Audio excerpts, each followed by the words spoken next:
तो रूस ने एक बार फिर से अमेरिका पर आंख तरेरी है। जी हां, और इस बार उन्होंने कहा है कि अमेरिका की दादागिरी नहीं चलेगी। नमस्कार, मैं हूं नीलू। तो इजरायल के हमले के बाद पश्चिम एशिया में बढ़ते तनाव के बीच अंतर्राष्ट्रीय कानून निष्प्रभावी हो गए हैं। यानी अंतर्राष्ट्रीय कानून का अब कोई मायना मतलब नहीं रह गया है। उसने संयुक्त राष्ट्र सुरक्षा परिषद यानी यूएनएससी के 5 स्थायी सदस्यों P5 का शिखर सम्मेलन बुलाने के राष्ट्रपति व्लादिमीर पुतिन के प्रस्ताव पर अमल करने का आह्वान किया है।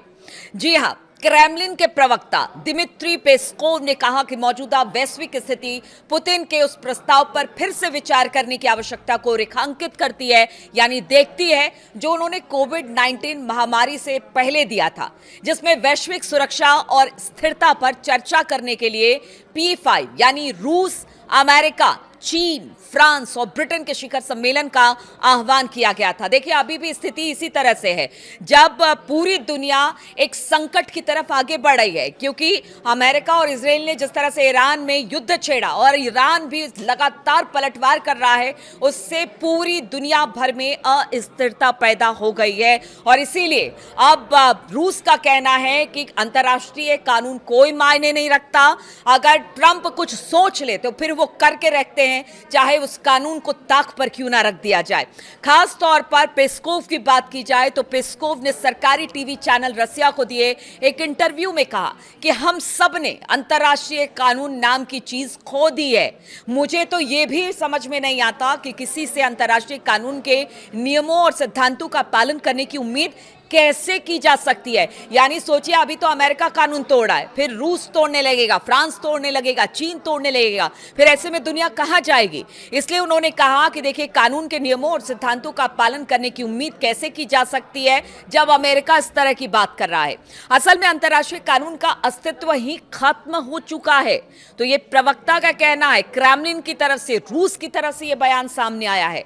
उन्होंने कहा कि अंतर्राष्ट्रीय कानून कानूनी तौर पर मौजूद है, लेकिन अब वास्तविक रूप से नहीं है।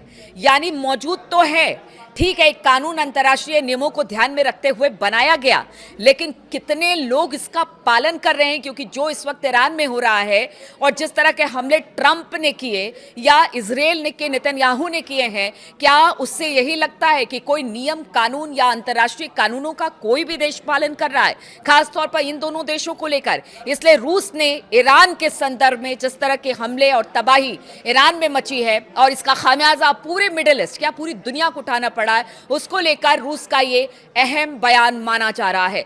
उन्होंने कहा कि हम किसी को ये नहीं बता सकते कि अंतर्राष्ट्रीय कानून का पालन करो। जिस कानून का पालन करो, आज कोई भी ये परिभाषित नहीं कर सकता कि वो कानून है क्या।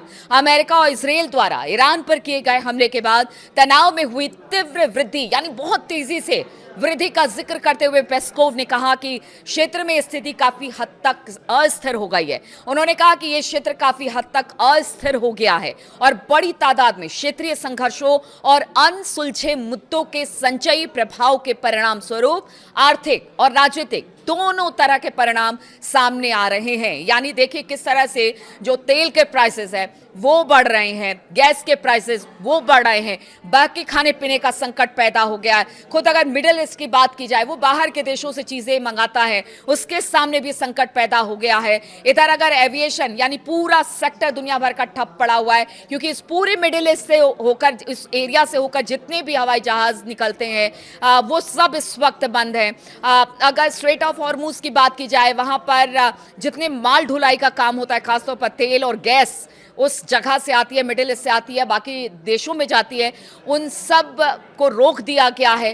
तो आप इसी बात का जिक्र रूस कर रहा है कि ऐसे में हम क्या मान के चले। अगर ट्रंप और नेतन्याहू नहीं रुकते हैं तो फिर आप समझिए किस तरह से, ये सिर्फ एक चीज की नहीं, क्योंकि देखिए जो पूरा का पूरा वर्ल्ड ऑर्डर है वो चेंज हो रहा है।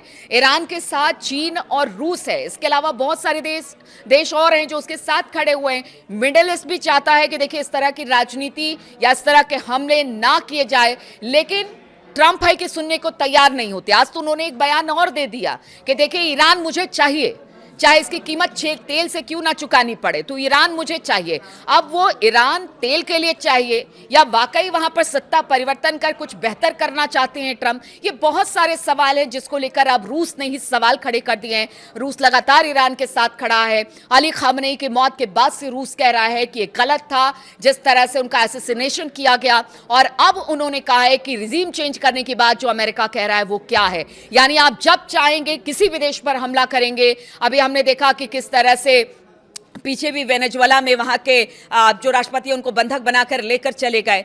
तो अमेरिका की दादागिरी कब तक चलेगी, रूस यही बताना चाह रहा है, और इसी को लेकर अब वो चाहता है कि यूएनएससी में जो 5 देश हैं वो बैठे और इस पर बातचीत करें और यहां से कोई सकारात्मक परिणाम निकालने की कोशिश करें। और अगर ये परिणाम नहीं निकलते हैं या बातचीत का रास्ता क्लियर नहीं होता है, तो फिर आप समझिए कि फिर तो सभी जो बड़े देश हैं वो अपनी मनमानी करने लगेंगे, और ऐसे में दुनिया का होगा क्या। सबसे बड़ा एक क्वेश्चन मार्क, एक सवाल यही खड़ा होता है।